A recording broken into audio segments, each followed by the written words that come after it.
So yesterday I told you that Senate Majority Leader Mitch McConnell has an opponent who actually could be quite strong. Her name's Amy McGrath. And Mitch McConnell, as I've told you over the years, as Senate Majority Leader, has been a very effective Republican operative for all of the reasons that I've previously laid out and I told you yesterday. And it would be close to as important, close to as big of an accomplishment, I would say, to remove Mitch McConnell in 2020 as it would be to remove Donald Trump in 2020. But as I told you yesterday, without rehashing the entire story, Kentucky is very red.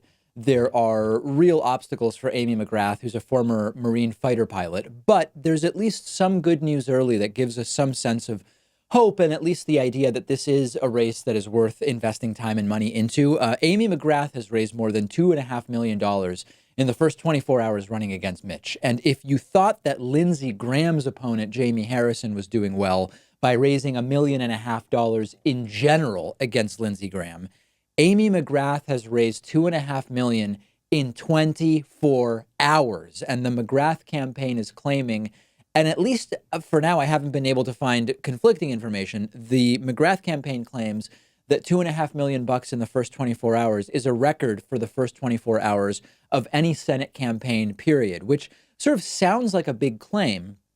But I researched it this morning and I was not able to find anything to contradict it. Average donation to Amy McGrath is about $36.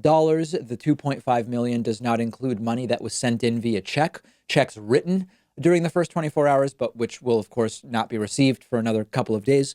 And money also pledged, but not yet given, which I don't know exactly. Maybe at fundraisers, money can be pledged, but they don't immediately necessarily collect it.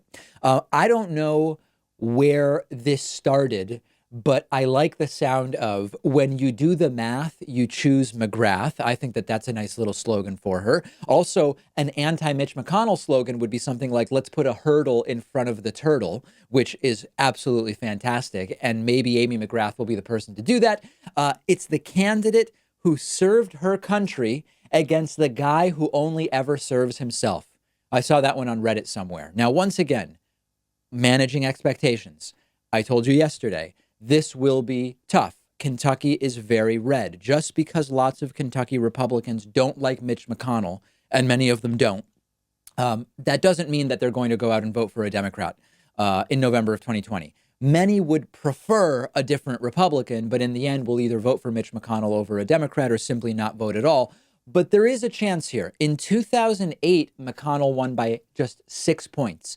In 2014, McConnell won by 16 points. So in a presidential election year, it was way closer than in a midterm. All we can do is run each race. Graham and McConnell are two races I'm going to be watching. I was tweeting yesterday with J.D. Scholten. You might remember J.D. Scholten ran against a totally disgusting, xenophobic white nationalist. I don't know that I'd call him a white nationalist, but sensitive to white nationalism or coddler of white nationalism, Steve King, in Iowa in 2018. And I met J.D. Scholten at Netroots Nation last year. Last year. And I asked him whether he's planning to run again in 2020 against Steve King. And he says he hasn't made a decision yet.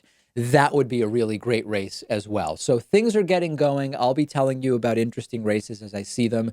Let me know if there are specific 2020 races that you want me to cover. I will tell you, it's difficult for us to do a lot of pre-primary interviews because in a lot of these races where there's, for example, an incumbent Republican, there will be 6 Democrats running in the primary, and they all want to be interviewed on the show. And we can't really turn the David Pakman show, as I've said before, like into the California 7th District show. So interviews are tough, at least pre-primary, but we do want to spotlight important races where either Republicans could be knocked off or corporate Democrats are potentially going to go down. So let me know what races I should be following.